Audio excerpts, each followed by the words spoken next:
Sebagai salah satu perguruan tinggi terbaik di Indonesia, ITB memiliki banyak aset publik yang mendukung aktivitas akademik maupun non-akademik, seperti gedung perkuliahan, area parkir, ruang terbuka, hingga bangunan bersejarah.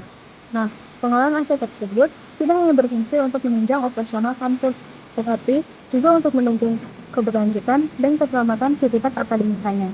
Namun, aset publik ITB menghadapi berbagai tantangan dan risiko, mulai dari perubahan iklim, curah hujan ekstrim, sesar lembang, potensi banjir, hingga penurunan kualitas bangunan karena intensitas penggunaan yang tinggi. Resiko-resiko tersebut dapat mengganggu fungsi aset apabila tidak dapat diantisipasi dengan baik.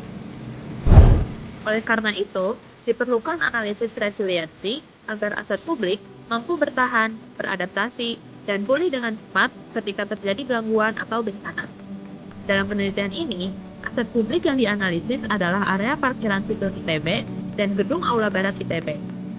Kedua aset dipilih karena memiliki fungsi strategis dalam mendukung aktivitas kampus sehari-hari, sekaligus memiliki potensi kerentanan terhadap berbagai risiko fisik dan operasional. Adapun tujuan pembahasan ini adalah untuk mengidentifikasi permasalahan pada kedua aset tersebut, menganalisis tingkat resiliensinya menggunakan pendekatan State to Resilience atau STR instrument, serta merumuskan rekomendasi program yang dapat meningkatkan keamanan, ketahanan, dan keberlanjutan aset publik ITB di masa mendatang. Objek aset yang terpilih adalah lahan parkir teknik sipil dan aula barat ITB.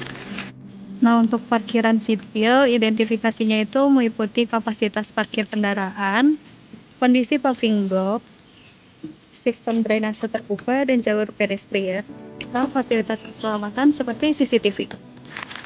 Sementara itu, pada gedung aula barat, identifikasi dilakukan terhadap struktur bangunan kayu bersejarah, sistem proteksi kebakaran, jalur evakuasi, instalasi listrik, serta elemen non-struktural seperti speaker gantung dan chandelier.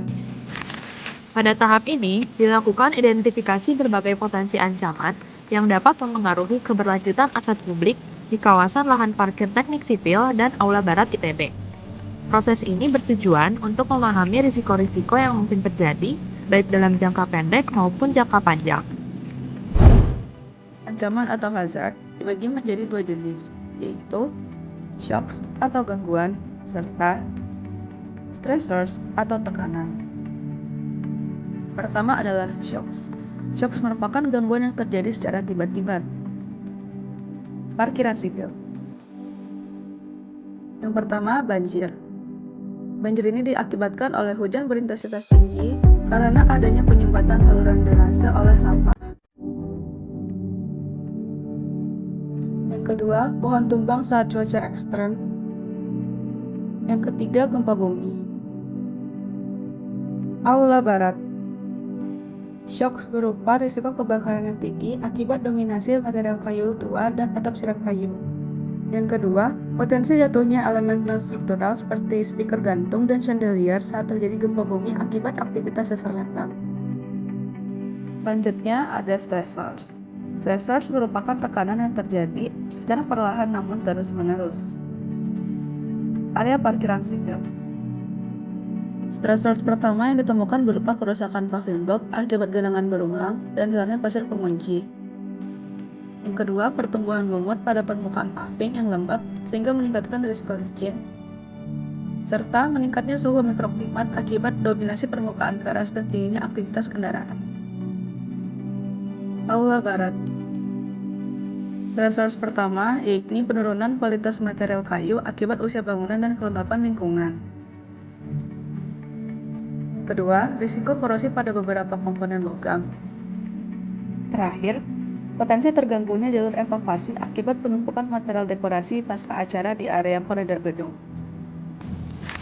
Pada tahap ini, dilakukan analisis terhadap setiap elemen pada kawasan lahan parkir teknik sipil dan Aula Barat ITB. Hal ini bertujuan untuk mengetahui tingkat kerentanannya terhadap berbagai ancaman yang telah diidentifikasi sebelumnya. Analisis ini bertujuan untuk menentukan bagian mana yang paling berisiko dan membutuhkan penanganan prioritas.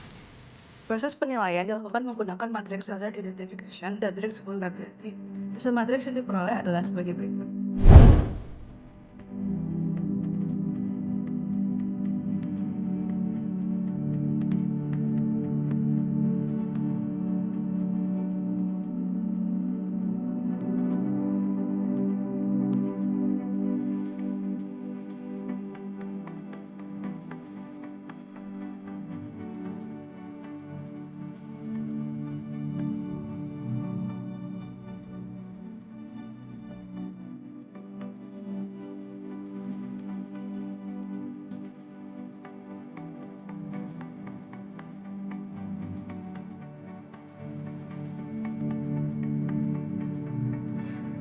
publik ditemukan bahwa beberapa elemen memiliki tingkat kerentanan yang tinggi, seperti area parkir yang berpotensi mengalami genangan dan hujan deras akibat kapasitas drainase yang terbatas, serta bangunan aula barat yang rentan terhadap pelapukan material karena usia bangunan dan kelembapan lingkungan.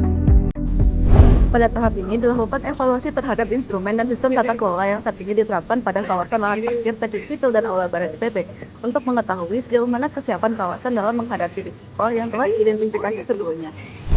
Sistem pengelolaan kawasan parkiran sipil dan aula barat ITB pada dasarnya sudah memiliki struktur tata kelola yang cukup baik karena berada di bawah koordinasi terpusat Institut Teknologi Bandung melalui Direktorat Sarana dan Prasarana atau DTSP yang terintegrasi dengan UPT K3L.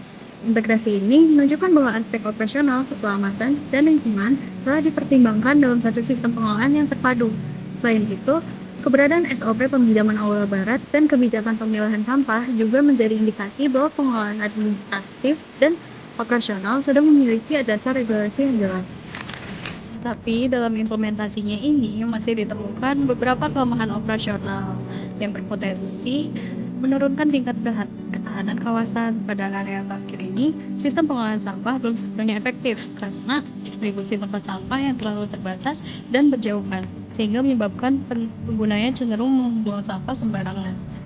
Nah, kondisi ini juga berdampak langsung terhadap performa drainase akibat penyumbatan sampah pada saluran air.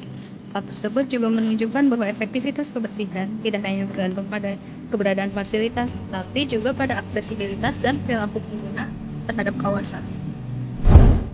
Dari sisi pengawasan keselamatan, keberadaan penitipan helm dan CCTV menunjukkan bahwa fasilitas mitigasi risiko dasar sudah tersedia. Pada aula barat, posisi upper yang terlalu tinggi menunjukkan adanya ketidaksesuaian terhadap standar keselamatan, sehingga dapat menghambat respon awal kebakaran.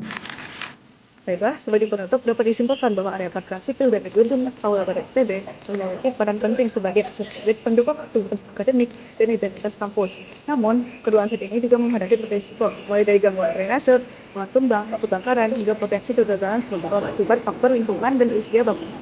Melalui pendekatan Steps to Resilience atau STR, kami menemukan bahwa ITB sebenarnya telah memiliki kapasitas resiliensi yang cukup baik, seperti adanya pengelolaan fasilitas, APAR, CCTV, serta jalur evakuasi. Meski demikian, masih diperlukan peningkatan pada aspek pemeliharaan, mitigasi risiko, dan kesiapsiagaan agar akses kampus menjadi lebih aman, adaptif, dan berkelanjutan di masa depan.